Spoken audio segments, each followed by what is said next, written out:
India எந்த நாட்டில் கச்சா எண்ணெய் வாங்க வேண்டும் என்பதை அமெரிக்காதான் தீர்மானிக்கும் என்று ராகுல் காந்தி முன்கூட்டியே எச்சரிக்கை விடுத்தது தற்போது அரங்கேறியிருக்கிறது. ரஷ்யாவிடமிருந்து கச்சா எண்ணெயை இறக்குமதி செய்தால் கூடுதல் வரி விதிக்கப்படும் என்று அமெரிக்கா விதித்த எச்சரிக்கைக்கு அடிபணிந்து மோடி அரசு ரஷ்யாவிடம் எண்ணெய் வாங்குவதை குறைத்தது. தற்போது ஈரான் உடனான போர் சூழலால் கச்சா எண்ணெய் இறக்குமதி செய்யும் நாடுகளில் எரிபொருள் தட்டுப்பாடு ஏற்படும் நிலை உருவாகியுள்ளது. இந்நிலையில் அமெரிக்க கருவூல செயலாளர் ஸ்காட் பெசன்ட் வெளியிட்டுள்ள சமூக வலைதள பதிவில் ரஷ்யாவிடமிருந்து கச்சா எண்ணெய் இறக்குமதி செய்து கொள்ள இந்தியாவிற்கு தற்காலிகமாக அதாவது 30 நாட்கள் அனுமதி வழங்கப்படுவதாக தெரிவித்துள்ளார்.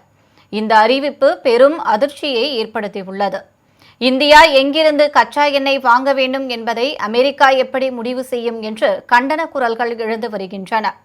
பாகிஸ்தானுடனான போரை நிறுத்தியது தான் என்று அமெரிக்க அதிபர் ட்ரம்ப் பலமுறை கூறிய போதும் அதற்கு எதிர்வினை ஆற்றாமல் பிரதமர் மோடி மௌனமாக இருப்பதும், அமெரிக்கா சொல்கிறபடி அயலுறவு கொள்கையில் மாற்றத்தை ஏற்படுத்த முனைவதும் நாட்டின் எதிர்காலத்திற்கு பெரும் அச்சுறுத்தலாக மாறி வருகிறது.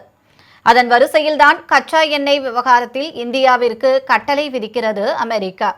இப்படி ஒரு நிலை ஏற்படும் என்பதை அறிந்து மக்களவை எதிர்க்கட்சித் தலைவர் ராகுல் காந்தி முன்கூட்டியே எச்சரிக்கை விடுத்திருந்தார்.